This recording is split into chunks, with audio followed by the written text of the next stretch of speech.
E aí, pessoal, como é que vocês estão? Esse é o videocast do Primeiros Acordes, Escola de Música em Sumaré. Tem patrocínio da Sotrec e apoio logística, apoio do Instituto Avivar e realização da Lei Federal de Incentivo à Cultura, Ministério da Cultura, Governo Federal, Brasil, União e Reconstrução.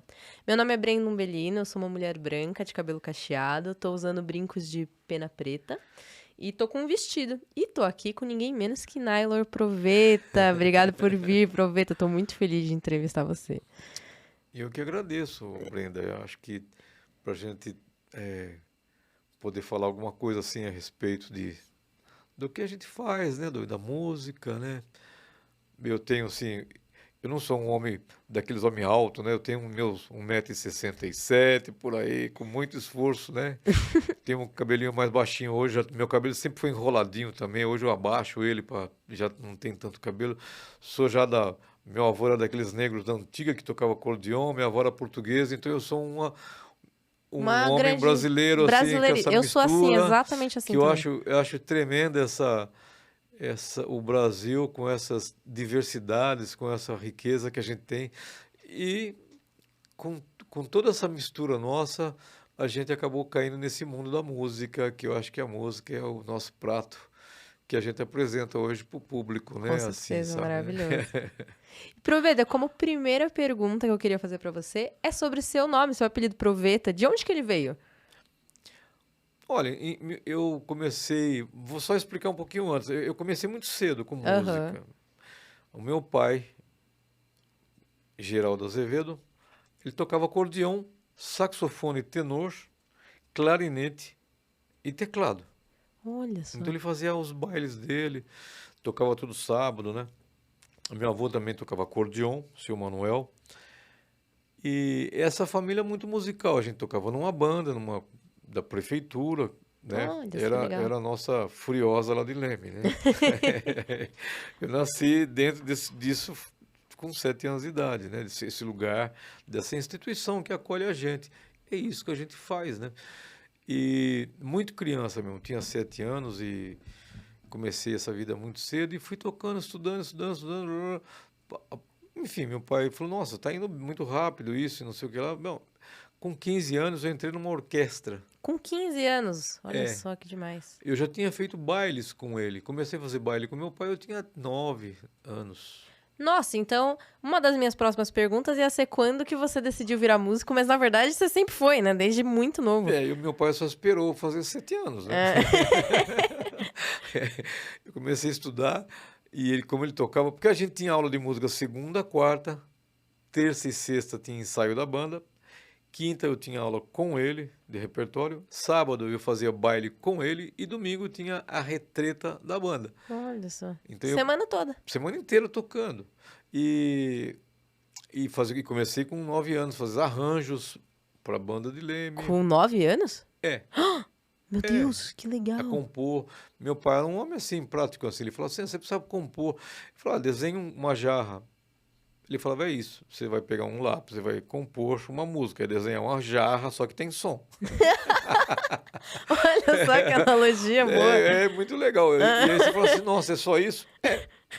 A jarra você coloca água e na música você coloca som. Eu falei: nossa, tá bom. E eu acho que essa coisa ajudou muito a soar. Bom, cedo, muito cedo, fazendo música, praticando, eu já tinha uma experiência de fazer introdução, de solar, de fazer arranjo, compor. Então, com 15 anos eu já tinha feito conservatório em Campinas, de clarinete.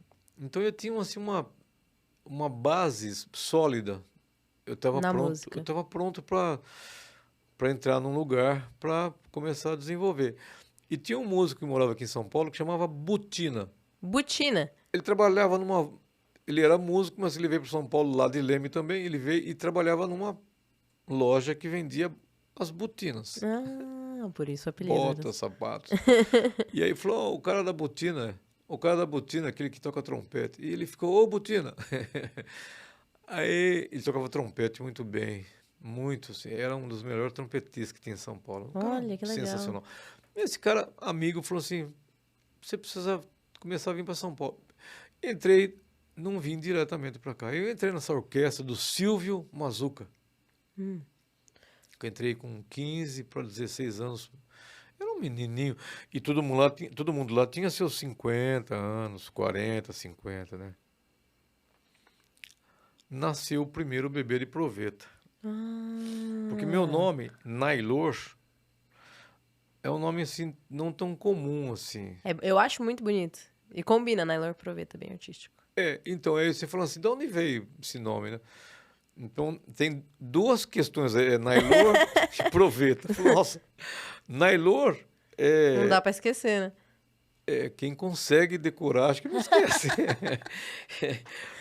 Mas é um nome que é árabe. Ah, Assim, na realidade é um nome turco, desse povo nosso turco aí. Aqueles caras que vendiam tecidos na rua. E meu pai conheceu um Nailor na rua, que vendia olha. pano, vendia... a gente conhecia como os turcos. Aham. E, e eu entrei na orquestra, o naipe de saxofones era o Lambari, Peixinho, João da Baiana, Cabo Pizza Uou. e Nailor Azevedo. Eu falei assim, engraçado, tem alguma coisa que não soa, né? É, falta um apelido É ali. alguma coisa, é porque música, músico, tudo que ele fala vira uma música, um som na cabeça. Com Tem hora certeza. que você não sabe se você está falando ou se está cantando, entendeu? Assim, a gente é que nem passarinho, sabe? Você vai falando, tem hora que você esquece que você está falando, porque você é som, né? Com certeza. Você sabe, você canta, você sabe. Com A certeza. gente, Eu penso isso direto. às vezes a minha mulher olha para mim assim, ei, hello, tô falando com você. Eu falo, também falei. Você cantou. Você está cantando. Produziu Você sons. está fazendo outra coisa. Desce. Então, eu acho que esses sons ficam na cabeça. Então, o, que nome que esse cara vai ter aqui nesse naipe de saxofones? Então, nasceu o primeiro bebê de proveta, que era aqueles testes, né? Que Aham. tubo. De bebês que não são da barriga, né? É in Olha só. vitro que fala. Uhum. Uma pepita que chama um tubinho de vidro, né? Que é o tal do a proveta. Chama O bebê de proveta, proveta, assim. aquele tubinho chama Foi nos proveta. anos 70 isso, né? 70 e alguma coisa, 75, 76 por aí. E aí você vai ser o mais novo. Imagina, eu tinha 16 anos, os caras tinham 40, Com sucesso, 50. era muito novo. É novinho. Aí nasceu o proveta lá, Nailor sentadinho. Proveta, olha só que interessante. Não tinha ligado uma coisa com a outra. Muito, muito bacana. É isso. E eu queria te perguntar também, você é regente e arranjador na Orquestra da Furiosa, onde você trabalha há mais de 20 anos lá no É, auditório, né, na Escola de é. Música do Parque Ibirapuera. Eu queria que você contasse pra gente como que é essa experiência. Eu conheci o Proveta lá na Escola do Auditório, gente, eu cantei lá. Pois Então, é. nossa amizade veio de lá. É. E eu queria te perguntar como é que é ver músicos que você conhece tão novos entrarem numa orquestra com arranjos difíceis, né, que você faz e que você rege. E como é que é esse processo? Como é que é essa visão? Essa visão é a visão que eu passei na minha vida. Assim, o que eu faço no Ibirapuera é exatamente uma continuação do que eu vi, do que meu pai me ensinou, do que eu vi como maestro da banda. A banda era uma instituição que acolhia todo mundo. Assim, não tinha assim, não tinha nota, não tinha uma pré-seleção. Você entrava lá e falava, quero tocar. Isso era demais, uma instituição que O Primeiros Acordes é assim, sabia? é, Esse é um projeto social que acontece lá em Rio Grande das Serras, Sumaré. E a ideia é formar uma banda no final. E é um sim, projeto social, recebe pessoas de todas as idades, fala assim, eu quero é, tocar, e aí bota pra tocar. é Muito, muito isso. bacana. Assim, a vida é isso. O planeta recebe todo mundo diariamente. Tem uns que vão e tem uns que chegam. Com certeza. Então, não tem assim, quem que é que está chegando aí? Não, é quem chegar. Então, a experiência que eu tive foi muito nobre, assim, sabe?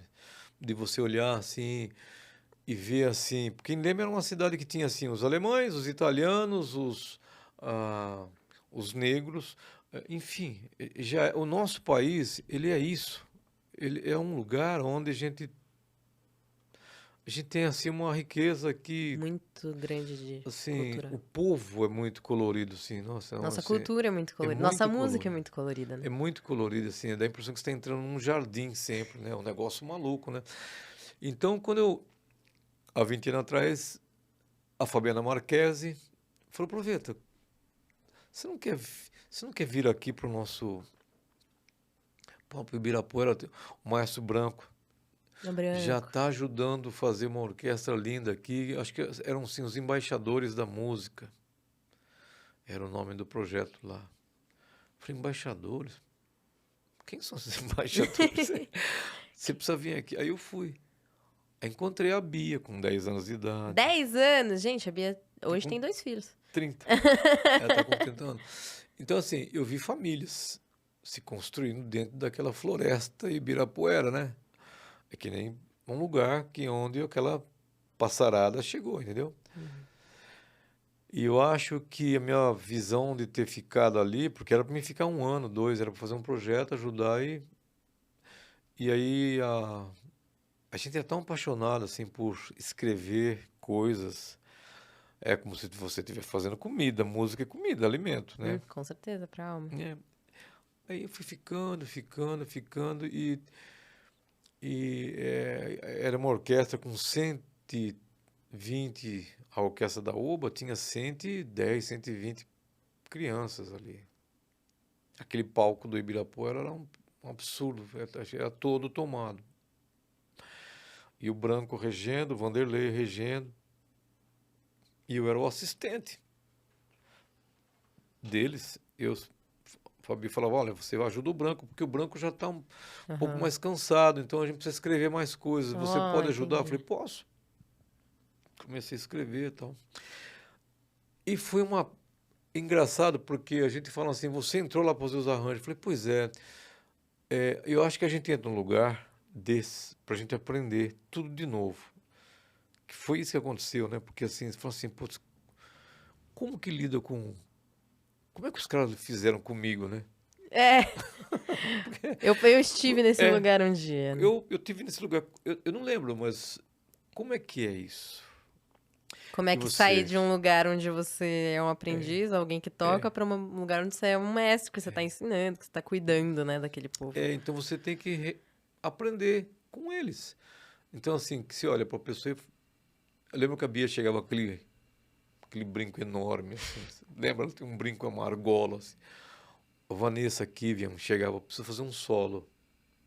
Com 10 anos, 11 anos, 12 anos, quero fazer um solo, aproveita. Falei, tá legal, vamos escrever. Vou escrever seu solo. Vamos fazer esse solo. Eu escrevi para todos. Sempre, nunca esqueci dessas pessoas, né? Assim, daquelas pessoinhas, assim. Então, acho que essa relação foi se fortalecendo. É, independente do que eu sabia. Assim, não era o que eu sabia. O que eu sabia iria me ajudar particularmente, assim.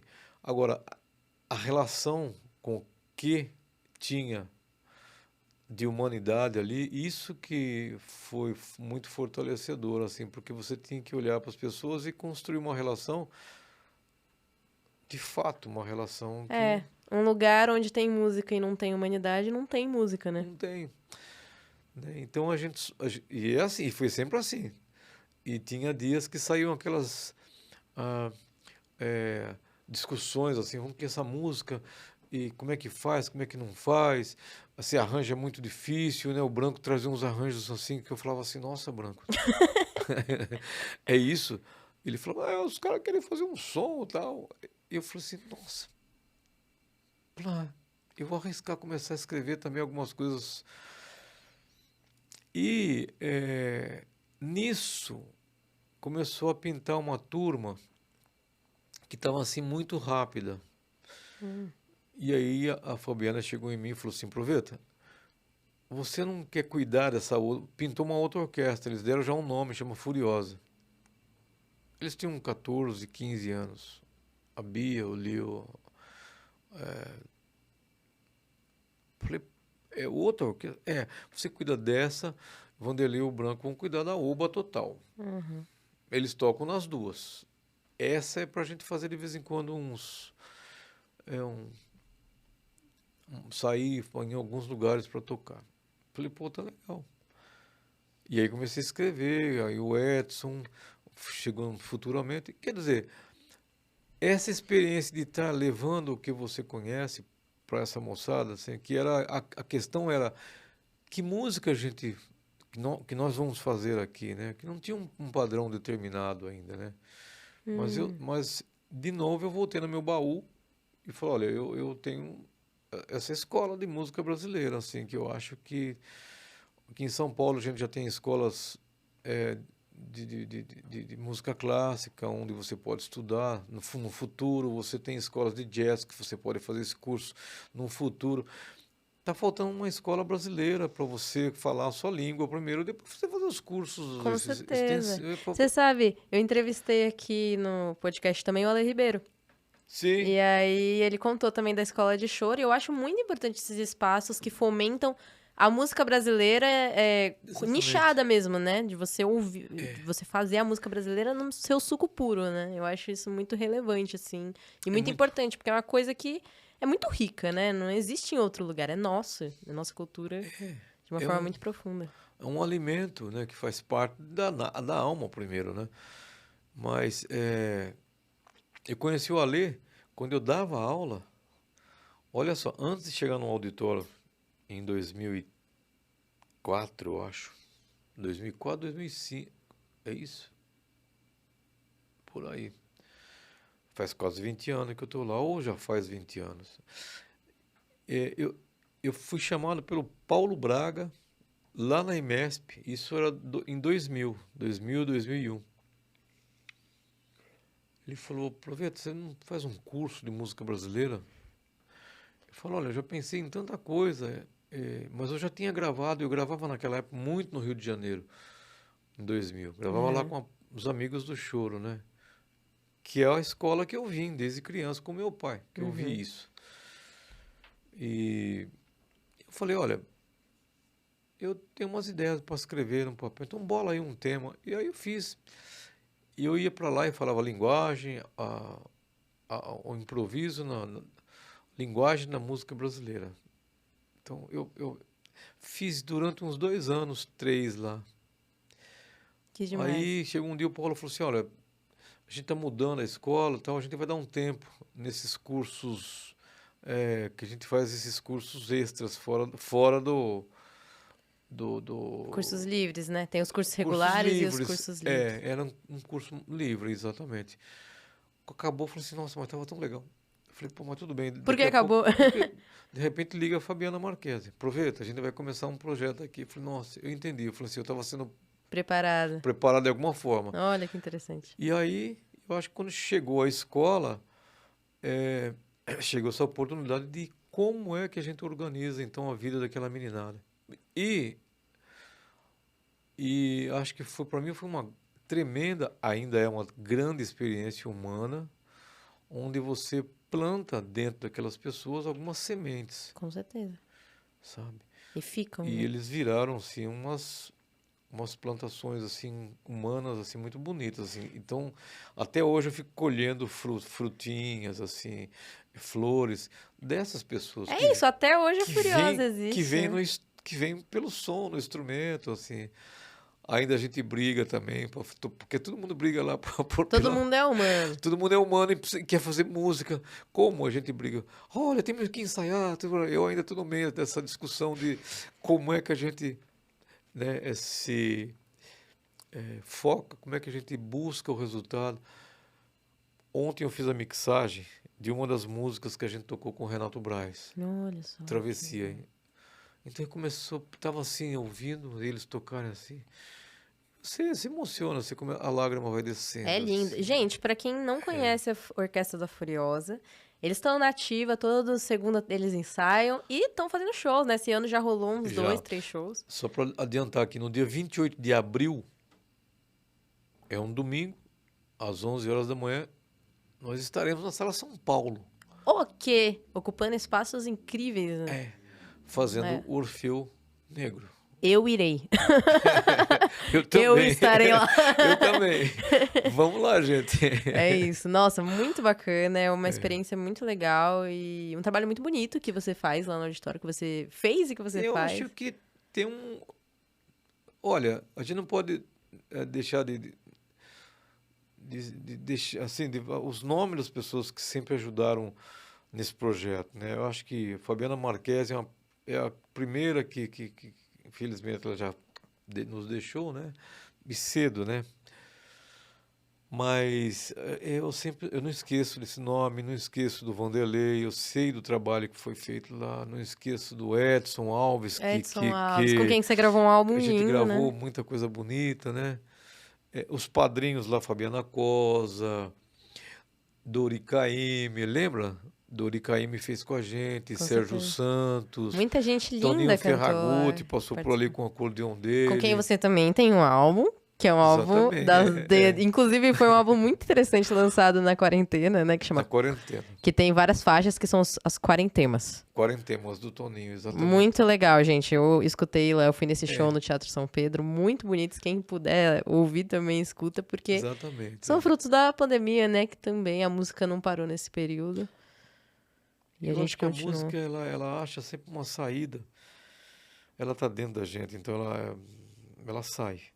Não tem Assim, escapatória. ela brota, assim, em algum lugar do corpo. Eu acho que no coração é o primeiro lugar que a gente sabe, né? E eu acho que lá na escola a gente está nesse momento. Então a gente acabou de fazer, dia 24 agora, o último, de fevereiro, Oswaldinho da Cuíca. Sim, eu vi que diversas escolas de samba estavam na plateia, né? Eu não É, consegui nesse show, mas ouvi falar muitíssimo bem. Foi. foi mágico, assim, porque apareceram lá amigos que vieram o samba do Congo, tem assim pessoal velha guarda do Bexiga, pessoal lá, o pai do Luan, que é lá, agora acho que é Da Vai Vai ou não? da velha guarda Velha guarda. também. Vieram três visitas, assim, sabe quando você fala assim, olha, quem enviou esses caras não está aqui na Terra. Enviaram esses amigos aí, porque eles estavam com os trajes, aquele pessoal com aquela roupa nobre, Uniformizada. nobre, e no rosto de cada um uma luz, e eles colocaram, participaram, subiram no palco com a gente, e sim, a gente ensaiar o que ia acontecer. Que E mágico. eu acho assim, que isso é mágico, Isso é uma assim, coisa que só pode acontecer com música ao vivo, né? Muito, muito é, legal isso. Porque a música gravada é muito importante, mas nada supera a música ao vivo, né? A música ali fervendo. Ontem eu tava é, num show e eu tava pensando, esse som tá acontecendo agora. E ele não vai acontecer de novo do mesmo jeito. Ele existe agora e eu tô recebendo esse é, som agora. Eu posso ouvir eles tocarem de novo uma mesma música é, outro dia, mas aí é um outro dia, uma outra execução, né? é. É muito Essa interessante isso. moçada, eu acho que essa forma de estudar música ao vivo, com uma orquestra, que você se encontra com as pessoas, que você abraça as pessoas e que você abre o coração naquele momento ali para fazer os ensaios, primeiramente, e depois você vai para o palco, o quanto é importante, nesse sentido, essa educação, essa coisa assim, como é que um ser humano ouve o outro com carinho e depois dá a sua opinião. Essa troca, ela chama-se música. Quer A dizer, música ensina muito disso, né? é, É muito legal. esse lugar de você ir para frente, aí você volta, é, é um encantamento que a gente vê isso na escola. Acho que é muito bonito. Acho que, para mim, esses 20 anos lá, é, acho que fazem parte de forma sólida assim da vida, porque 20 anos são 20 anos sou eu. difícil, né? Eu tenho três elementos, vamos dizer assim, três lugares onde eu existo assim de forma muito plena assim. Primeiro é a minha família, Assim, tem eu e minha mulher, meus 2 filhos, 35 anos. A Mantiqueira são 30 e a escola são 20 anos. Então, assim, são 3 lugares assim que você viveu de fato ali dentro. Tem sua impressão digital, né? E assim, você fala assim, nossa, tudo tem som, tudo tem solução e tudo tem encantamento, sabe? Amém. Se não encontrar isso nesses lugares, Demais. que é uma coisa só. São só as casas. São as casas que mudam, né? Hum. É isso. Eu acho que e a escola, para mim, é o lugar onde eu aprendi a olhar para a música como se fosse olhando dentro de cada pessoa. Porque é o seguinte, quando você olha para uma flor, para uma pessoa, não é diferente de olhar para um instrumento musical, não é diferente de olhar para uma partitura de música. Assim, deixa de existir a primeira pessoa e você passa a fazer parte dessa relação. Então, não é mais retilínea. Eu estou fazendo música. Não. Você está olhando para a música e essa música está olhando para você. Assim, essa volta nos toca. É essa volta que nos toca. Com certeza. Eu sempre penso assim que você descobre a música, né? Não, é como se todas as músicas já estivessem aqui, a gente, como ser humano, vai colhendo elas, falando, e aí você compõe através Na disso. realidade, você vai tirando o excesso. Você vai tirando excesso, vai enxugando Vai a enxugando. vida até que sai uma melodia, olha. É. Ó, que poético. E você falou da Mantiqueira. Vamos falar da Mantiqueira. Desde Sim. 1991, você é integrante, fundadora ali de uma das bandas de maior renome, né, do Brasil. É uma coisa linda. Eu já fui em diversos shows. Inclusive, o último show que eu fui antes da pandemia foi da Mantiqueira, sabia? É mesmo? No Jazz nos Fundos, que fechou, infelizmente. Mas eu lembro que foi uma saudade que eu sentia da música, e eu sempre acessava aquele show durante a pandemia, né? Essa saudade da música essa saudade não é uma coisa de um tempo daqui que a gente conhece, é de um tempo maior e que a gente dá a impressão que você conhece isso daí de algum lugar, que você faz parte, mas que você não sabe definir assim onde é esse lugar, que música é essa. Então a gente com esse sentimento assim de você querer sempre estar fazendo isso para você se lembrar e porque essa música existe nesse lugar que você falou. Na realidade a gente vai estudando, conversando, encontrando as pessoas, vai ouvindo o que essas pessoas têm para falar, principalmente para os jovens. Olha, estudar é tirar o excesso e não Tirar o colocar excesso. mais coisa. A música tirar o excesso. O que sobra na sua vida é a essência.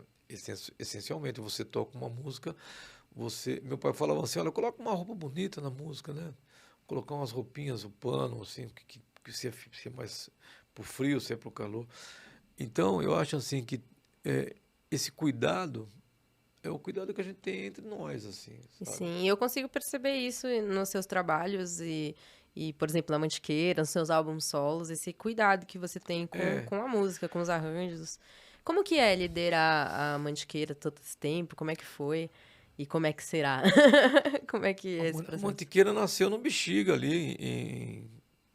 Eu cheguei em São Paulo em 80, conheci meu compadre Gil em 77, 78. Que também dá aula lá no auditório. Né? Sim. Aí a gente se encontrava assim, falou assim, pô, sabe irmão que nasce em lugares diferentes? A minha mãe até hoje ela falou assim, nossa, o Gil é um irmão seu, né? Eu falei, mãe, é um irmão assim, de outras e outras, né? E eu gosto muito dele, assim, um cara que... Enfim, a banda Mantiqueira nasceu dessa relação que acontecia lá no 291, apartamento 1, na rua Conselheiro Carrão. Era uma república, eu, o Gil, o Cacá, o Baldo, o Tennyson, e a gente nos encontrava muito com o François para fazer as gravações. Então era esse time aí. Nossa, caiu o papel na frente, assim a gente saía tocando. Assim, tipo assim, a leitura, todo mundo de banda. Olha só, é uma big band profissional, zérrima. Aí assim, tipo assim, vamos gravar um disco amanhã. Gravava assim, numa tarde, assim, um disco, assim, 6, 7 músicas, assim, pá, pá, pá. E era muito legal essa fase, porque a gente nem lembra, parece um sonho, né?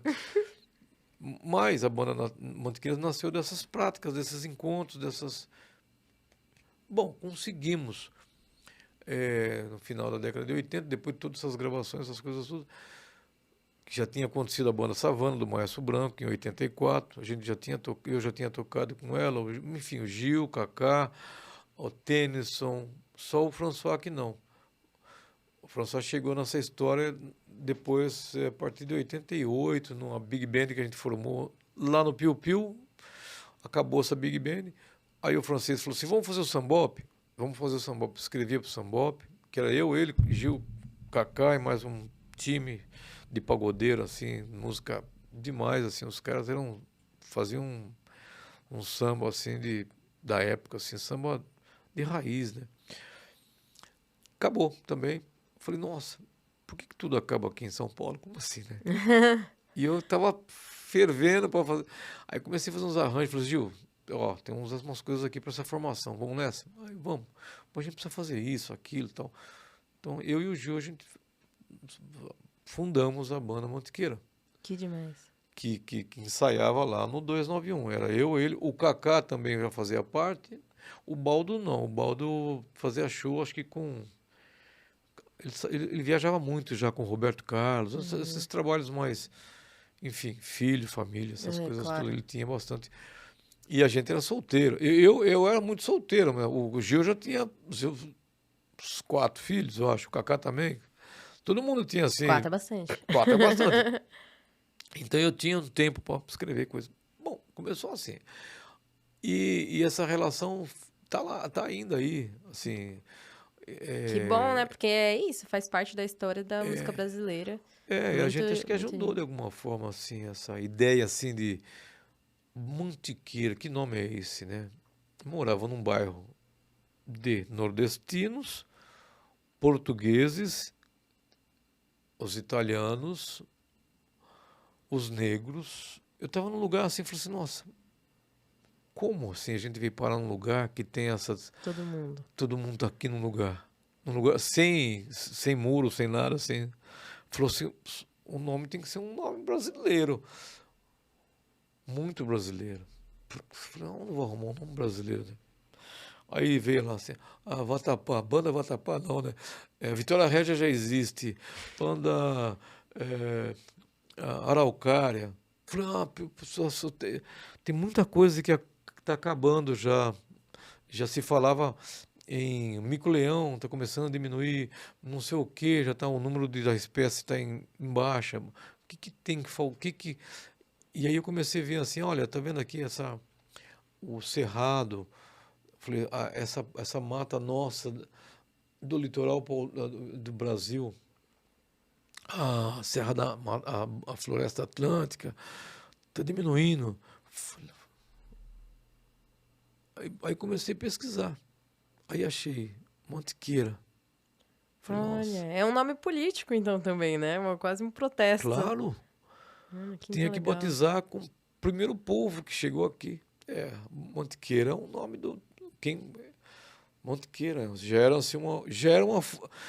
A gente não tinha essa consciência como tem hoje, mas a gente sabia que a gente precisava salvar as coisas que estavam sendo destruídas. É isso. Que incrível, não fazia ideia. E uma coisa que eu queria muito te perguntar, Proveta, é sobre como que você pensa os arranjos? São arranjos tão bonitos assim e eu fico muito curiosa. Eu tenho muita vontade de um dia também escrever. Imagino que muita gente também tem essa vontade de escrever para Big Band, orquestra. Eu acho que a meninada devia fazer muito isso. Minha primeira aula de arranjo com meu pai, eu tinha 9 anos, ele falou assim, olha, você já tem um repertório bom de música, a gente faz baile, você já sabe que a introdução para cantor tem que ser curta, o cara não vai ficar esperando você fazer uma introdução longa, e quando você fizer um solo, você sabe que ele tem que voltar depois que você solar. Então, faça um solo que tenha... Começo, meio e fim. Coerência. Exatamente. Porque o cantor, ele tem que entender, porque você não tem letra, você tem notas, mas é uma linguagem. Então era muito legal o jeito que ele falava. Bom, você já está dominando algumas coisas, você já sabe então como resolver um pouco dessas coisas. Agora você vai colocar essas coisas no papel para as pessoas tocarem. Então assim,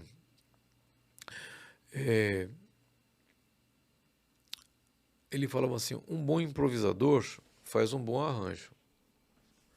Então assim, improvisador é o cara que gosta de mexer com os ingredientes, gosta um pouco, coloca um pouco mais de tempero, um pouco mais de pimenta aqui, tira um pouquinho disso ali, põe isso e tal. E também, é claro que depois, quando cheguei em São Paulo, eu fui aperfeiçoando e os conceitos, assim. Então, eu ouvia muito do que então Severino Araújo, Count Basie, Ted Jones, Um repertório grande, né? Maestro Cipó. Meu pai, quando eu tinha meus 10, 12 anos, já fazendo baile sozinho, já não fazia mais com ele, já começou a aparecer uns grupos de outras cidades vizinhas. Olha, a gente quer que esse menino toque com a gente. Então, porque tinha muitos lugares que tinha assim, eu, mais um trompete e mais um trombone. Então ele falava assim, olha, conhece aquele grupo ABBA? Então você tem algumas músicas que vocês tocam lá que eu sei. Eu falei, sei. Você tira a introdução que tem lá 3 instrumentistas tocando. Então assim, eu já tirava assim, De ouvido. ouvindo assim, aprendi a fazer essa coisa artesanal. Então, se a pessoa não entender Você meio que já fazia arranjo, então, desde muito novo. Arranjo é artesanal. Você pega arroz, um pouco de ovo, um pouco de queijo, um pouco de tomate, esquenta, faz um... Você vai misturar, isso aqui fica bom, quanto de sal, quanto disso.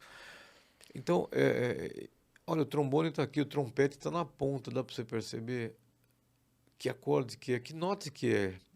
Então, essas aulas que eu tinha com ele, era assim... era muito prática. Ele falava assim, quem que você acha que pode solar essa música? Olhar para a banda, quem você acha que instrumento mais que soa mais? Falou, trompete, né? É o cara que... E o outro instrumentista? Falou, trombone. Era assim, a banda de Leme era o cenário onde eu via o que era o arranjo feito para seres humanos. Não era no papel. Ele falava assim, olha naquele cara, observa ele. Você vai desenhar aquele cara no papel. Não é uma nota que você coloca lá e você fala assim, essa é uma nota. Não, não. É uma caricatura, é um desenho. Então você fala, aquele cara vai ser o solista. Mas quem é outro? Você precisa de 2 solistas. Então, é como música clássica. Tem um cara que sola e tem uma orquestra que conversa com aquele cara. Uhum. Então, o arranjo é um bate-papo entre as pessoas. Assim. Aí você fala, nossa. Então, basicamente, ele fala assim, então você coloca, ele faz um solo, e o restante? O restante são acompanhantes, assim, caras que estão trabalhando junto. Às vezes o cara está numa função de preparar, fazer uma ponte para mudar de sala. Então, essa imagem você tem que falar para uma criança, porque uma criança não vai lidar com equação de segundo grau, não é uma matemática, entendeu? Uhum. Você não vai chegar num cara de 9 anos e falar assim, olha, você precisa conhecer o campo harmônico, você precisa saber quem é as tônicas, as relativas das tônicas, você tem que saber. Não era esse assunto, era assim, quem você acha desses dois aí que toca mais, que é mais, projeta mais, ou outro... Era mais uma percepção, né? Uma brincadeira. É uma brincadeira, é lúdico. Olha, Então, assim, seria interessante se todo mundo levasse dessa forma, né? Claro, porque assim, você dá um papel na mão de uma criança e fala assim para ele assim, faz um risco, desenha alguma coisa. É por aí que a gente começa. É um croquis. Croquis é o que vem antes do desenho pronto. São os rabiscos. Uhum. Se uma pessoa que vai fazer arranjo não fizer os próprios rabiscos dela, é difícil, porque quando você olha para uma pessoa e fala assim, eu vou desenhar esse cara aqui. O que que ele tem? Olha, o nariz dele é um pouco maior, olha só, o olho é mais assim, a orelha é assim, o cabelo é mais como você se apresentou. A minha altura é essa. Uhum. Então, as características sua e as suas características, elas têm que estar naquele papel. Quando você faz um arranjo, quando eu escrevo arranjo assim lá na escola, eu estou escrevendo assim, tem uma tela na minha frente, imaginando. E você escreve, puxa vida, eu acho que a Valquíria vai dar aquela nota aqui, vai ficar bonito ela tocando aquela nota dela E na você pensa na trompa. pessoa. É na pessoa. Aparece os caras, é um painel que levanta na sua frente e você vê essa orquestra tocando na sua cara. Você tem que. É um pouco assim. É Como, personalizado. como eles tocariam? Como ela tocaria isso?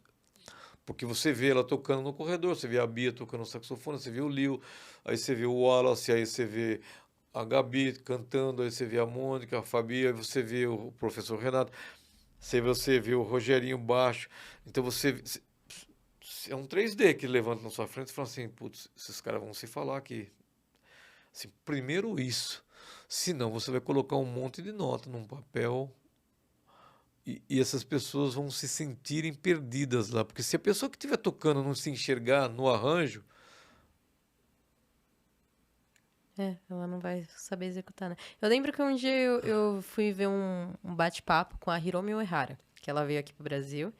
E eu ouvi ela falando, quer dizer, eu ouvi o tradutor dela falando, e ela dizia assim, que o que ela aprendia de técnica era pra ela poder se expressar. é, Porque era isso que ela precisava. E no caso, a técnica dela é incrível, né? Ela é uma grandíssima pianista, tocou com Chick Corea, enfim. E ela me dizia que aquilo foi muito relevante. Eu ouvi assim e mudou a minha percepção, porque eu pensei, o que você precisa fazer de música é o que você precisa pra se expressar, nada mais. Pra você brotar, né? Porque é tipo uma planta, né? Você aprende a fazer isso aqui, aí a planta cresce. Aí fica pequeno o vaso, né? Aí você aprende mais, troca a planta de lugar, né? Aí prende mais, né? Um vaso maior pra uma planta maior. Quanto mais. você vai. E outra, você tem que, na época certa, fazer as podas, assim, podar. Com certeza. Ou Tirar os seja, excessos. Que é tirar como o você falou. excesso. A vida da gente, basicamente, é técnica. Quando você estuda a técnica serve para você tirar o peso que a gente chama de excesso. Se você pegar um pedaço de mármore, um cubinho de mármore, uma madeira qualquer, tem cara que olha para aquela madeira e fala assim, deixa eu tirar, vai ficar só o que eu estou vendo. Assim, essa leveza que a gente busca no ser humano sabe? Encontrar a técnica serve para você expressar um sentimento, uma ideia, um pensamento. Então, quando você está escrevendo no papel, você está tirando, com a sua técnica, só sobra a expressão daquele instrumento. Então, assim, claro que tem o conhecimento de harmonia, não sei o que lá, de todas aquelas coisas que o cara estuda há milênios para falar assim, nossa, isso é eterno. Estudar, sempre você vai estar estudando. Sempre você vai estar revendo, revisando, porque são 7 notas. Como que a gente está falando tanto? Meu amigo falava assim, professor, só tem 7 notas. Uma percepção Ele falou assim, interessante. cuida delas, né? Cuida bem delas. Não desperdiça, não. Então, a gente vai as pessoas o Moacir Santos, que tocava com a Elisete, tocava poucas notas assim. Meu pai falava assim, olha, você está vendo a forma de cada nota? Forma, tem uma forma. É uma gota que sai da torneira. Aquilo é uma nota. Você tem que conseguir fazer sua nota virar uma gota. Cara, você sabe que teve um dia. Eu nunca tinha entendido isso. As pessoas falavam, não, porque o som daquela pessoa é um som especial. Ah, aquele som é uma gota e você sente isso. E eu falava, gente, do que essas pessoas estão falando, sabe? Aí eu tinha uns 16 anos. Eu tava indo embora do auditório da escola de música. E aí, tava indo embora, tava subindo a escada. Aí do nada eu ouço uma nota, assim, uma nota. Foi uma só. E eu parei de andar, assim. Aí eu falei, nossa, o que aconteceu agora? Aí eu voltei pra ver, aí era você tocando. E aí foi aquele dia que eu entendi. Eu falei, nossa, de fato, as notas, uma nota expressa diversas coisas diferentes. E É, o som de uma pessoa é o som daquela pessoa. E o som de outra pessoa é o som de outra pessoa. E a identidade, o som carrega essa identidade de uma maneira muito exatamente. forte, né? Ao ponto de É. fazer alguém parar de andar. Você me fez parar de andar. Eu tava andando, eu tava indo embora. Mas ainda bem que foi uma nota boa. Foi uma nota ótima. E foi uma, porque se você tivesse feito. Eu ia falar, ah, não, realmente. Chamou atenção porque foram muitas notas. Mas não, foi uma nota longa, assim, só. E no meio de uma orquestra ainda. Foi muito interessante aquele dia. É, Sempre conto essa história. porque assim, isso é meu pai. Meu pai falava coisas assim. Uma vez eu levei para comentários assim, eu sei que tem tanta coisa pra gente falar, mas uma vez ele falou assim: "E aí, como é que você está estudando? Tá bem? Tá fazendo as coisas?" Eu já morava em São Paulo, afinal de contas, já tinha 22 anos, sabe? Aí eu cheguei, fui para Leme e levei uma fita da Sarah Vaughan. Falei, nossa, ele vai achar demais, porque meu pai, pô, ele fala muito em acordes, tinha um pianista fazendo acordes maravilhosos assim. E eu não entendia. Falei, pô, vou levar. Coloquei assim, ele tava com um chapéu cheio de cal, que ele era pedreiro, a roupa com terra misturada com tinta, aquela calça jeans que você paga R$ 1.500 hoje. São essas calças que a molecada quer, né? Aham. Aquela bota toda arrebentada. Falei, nossa, só precisa ter uma. Se eu fosse um designer, eu vou falar, minha filha, faz uma bota dessa que vai vender, porque os caras vão comprar, porque a turma curte esse negócio, aquela roupa cheia de tinta, só que é uma roupa Era de verdade, da raiz. Diesel, que custa não sei quanto, né? Ah. Enfim. Aí eu falei assim, pô, que legal. Aí ele olhou assim, ele falou assim, puxa, eu tava fumando aquele cigarro dele, Continental, sem filtro. Pá, bateu assim. Coloquei, aí ele falou assim pra mim assim, você percebeu o final, quando ela acaba uma nota, uma frase musical, você percebeu como é que ela acaba? Eu falei, nossa, Foi disso? De toda essa música que ele pegou. sobrou, e o final de uma nota, ele falou assim, você percebeu, ela faz um pequeno vibrato, e era isso, tá. Um fade out, quase. Ele falou assim, é assim que você tem que tocar. Foi a primeira aula que eu tive sobre vibrato. E tinha livros e livros e livros, compêndios, falando, explicando o que é um vibrato. Eu falei, mas pai, o que é um vibrato? Aí ele falou assim, sabe, um lago, vai onde tem um laguinho pequeno, ou precisa ser uma coisa não tão grande, mas pequena, joga uma pedra, sabe aquela ondinha que morre no barranco? Aquilo é um vibrato. Eu aprendi a fazer vibrato. Uou, que legal. Então, assim, forma. Se você não consegue ver a forma da música, é porque você não tem comparação com coisas que palpáveis na natureza. Aí você fala assim, tá tudo na natureza. Tá tudo na natureza. A gente é integrado com a natureza, então a música ela te integra na natureza. E não faz sentido se você não tiver Observando, né? escrever um arranjo, é sempre está desenhando ventos, brincadeiras, movimentos, efeitos de pessoas andando. Pum, pum, pum, pum, pum, pum, pum, pum, pim, pum, pum, pim, pum, pum. Olha só. Tom e Jerry, quando você vê os desenhos, fala pá, pum, pim, pum, pim, pum, pum, Conta uma história. conta uma história do movimento. Então se eu não ver a orquestra contando essa história, eu não estou escrevendo uma coisa que é natural. Eu só estou colocando notas. Uau, que percepção incrível. Adorei, vou guardar isso pra minha vida. Eu aposto Então, que um monte de assim, gente também. fazer arranjo é descrever a natureza. Primeiro isso. Depois você vai estudar campo harmônico, outras coisas. Primeiro você tem que aprender a desenhar. Meus filhos são designers, os dois. Olha. Mas assim, com 2 anos ou com 1 ano e pouco, eu tenho 2 pastas com tudo que eles desenharam. Guardei. Falei, quando vocês estiverem trabalhando, eu vou devolver essas pastas para vocês quando vocês começaram a desenhar. estudaram, tocaram um pouco. Mas assim, a percepção deles espacial é de imagem. A minha percepção espacial É de som. é de som. Então todo mundo ali fala de espaço. É isso. A música é você descrevendo ela no espaço, mas dentro da natureza, como água, como vento, como fogo, como ar. São os Incrível. elementos da natureza.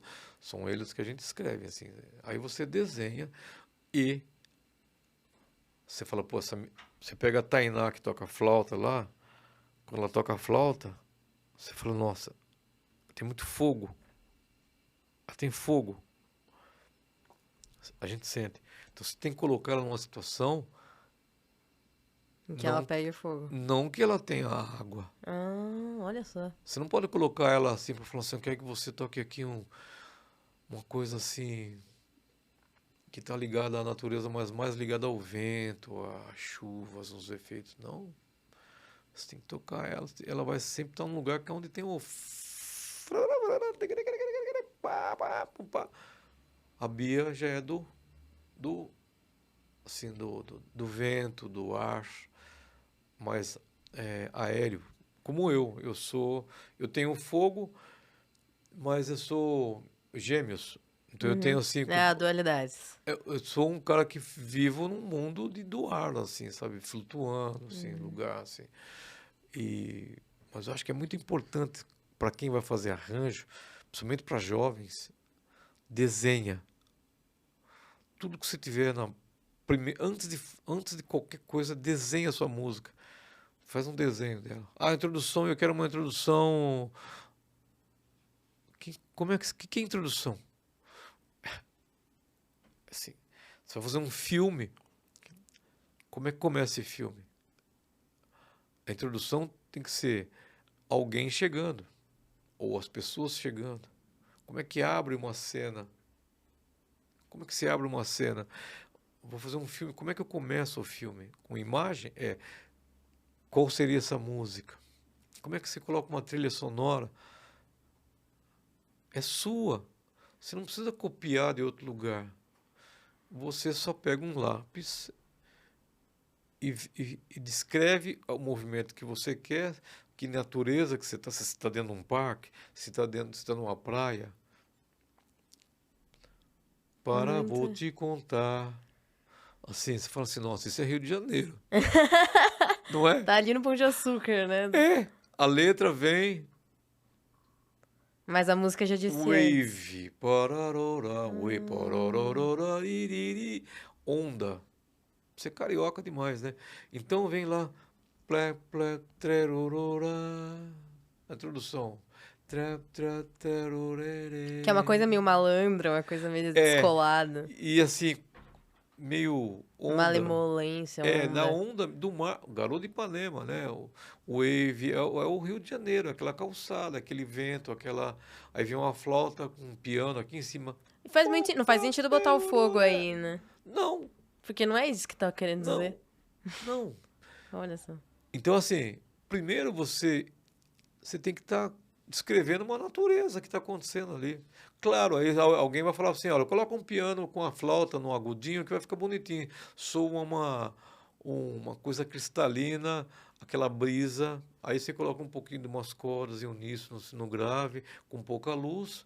Oi, toi, iri, piano, um baixo, pim, pum, bateria assim, fazendo um creminho, com vassourinha, e você cria um gostinho musical, né? A gente vira cozinheiro e não arranjador, né? Que incrível. Adorei. Essas analogias são muito legais. E acho que facilita muito visualizar É a claro, você música. não pode chegar numa criança. Eu aprendi assim. Eu sempre volto na minha infância. Por isso que eu acho que minha mulher fala assim: você acha que você tem 20 anos, né? Eu falo assim: eu preciso, eu não posso ficar longe do começo, Faz sentido. sabe? Porque aonde começa a música, ela começa e permanece em você no lúdico. Você não dá pra perder isso. Com certeza. Senão você vira um técnico. Senão você não faz música, né? Não vira aquele gostinho musical, não vem. Então, aproveita, a gente chegou no final da nossa entrevista. Infelizmente, que tá muito gostoso de conversar com você. Mas eu queria te fazer uma última pergunta, Sim. e só pra gente encerrar, que é, você tem uma experiência muito vasta, né? Tudo que você disse aqui, a gente pode colher como músicos mesmo, como pessoas, inclusive, né? E você já tocou com pessoas muito legais, né? Além de, enfim, a Mantiqueira já tem músicos incríveis, mas assim, aqui eu vi que você tocou já com Milton Nascimento, com Gal Costa, Edu Lobo, Raul Seixas. Eu queria te perguntar que conselhos você daria para esses jovens que estão estudando música brasileira agora, efervescente? Olha,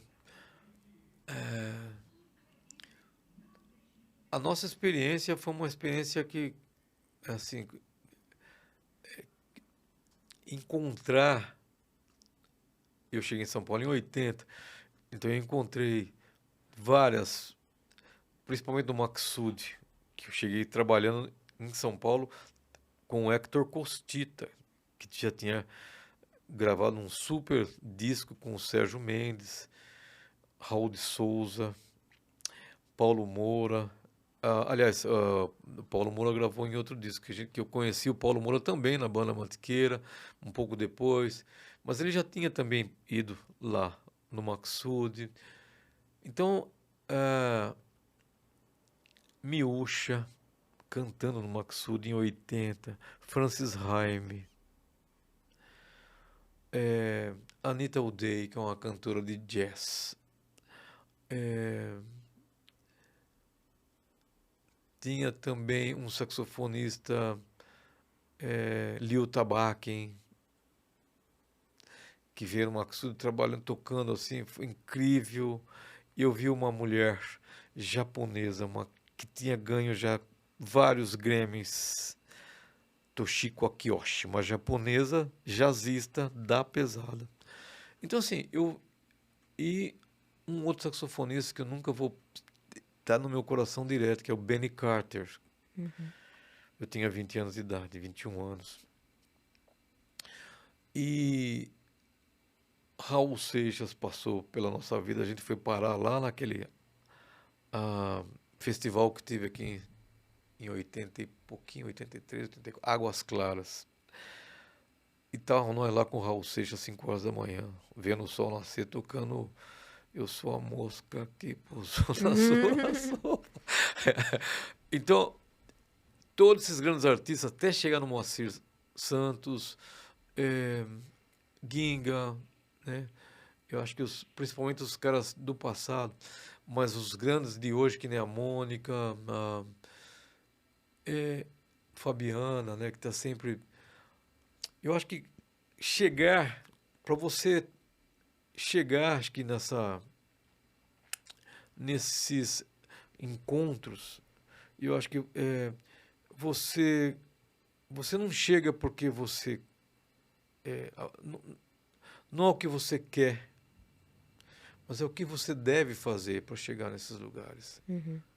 Assim, porque querer a gente quer sempre. Claro. É importante você querer, mas você só consegue se querer se você souber chegar nesses lugares. Como faz para chegar nesses lugares, né? Então, o meu conselho, assim, que eu sempre estou falando, porque todo mundo me pergunta como é que é essa coisa de profissão, como é que é. Olha, a gente tem que entender, assim, primeiro, que é um exercício constante na vida, e eu procuro estar nesse exercício.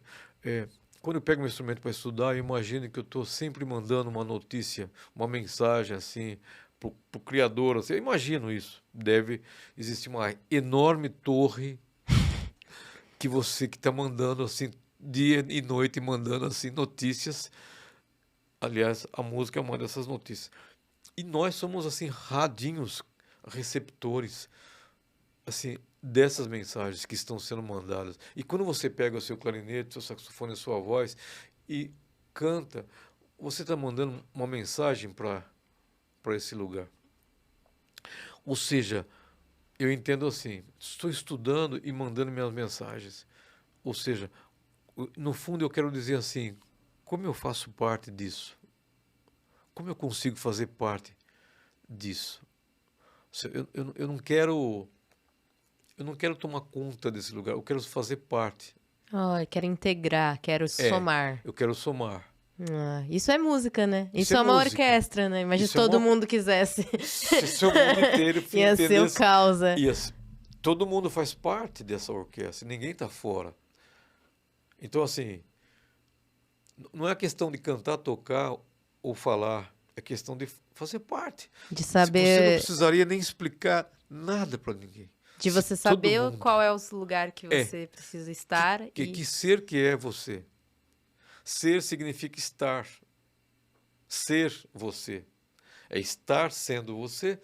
Assim, você é um ser. Você E vive você de uma tem forma um som, diferente. né? E você soa a sua identidade. Ou seja, fazer música é fazer parte dessa vida. Quantas pessoas gostariam de fazer parte? Né?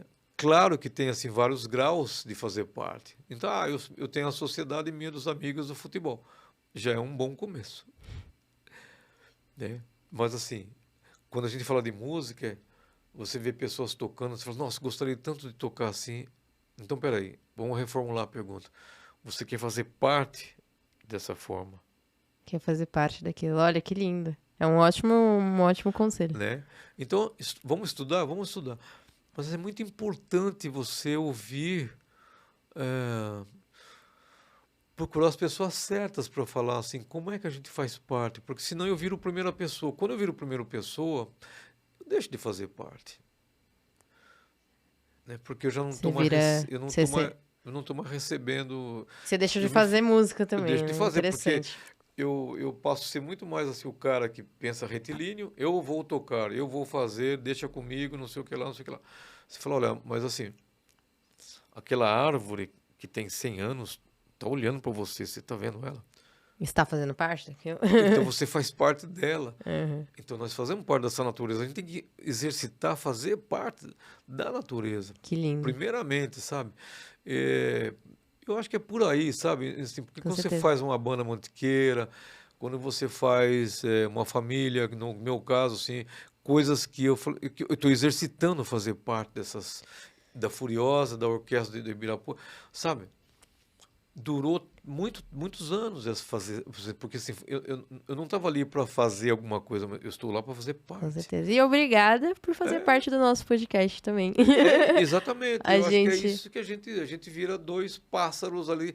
E tem muita gente que ouve e fala assim, nossa, eu gostaria de estar nessa árvore aí junto com vocês, entendeu? Aham. Eu acho que você tem que mexer com as pessoas E nesse tá de sentido. portas abertas, né, também. Claro. Com Eu certeza. acho assim que muita gente que quer fazer parte e compartilhar esse fazer parte, né? Eu acho Com que é certeza. importante as pessoas soarem o que elas são, né? Amém.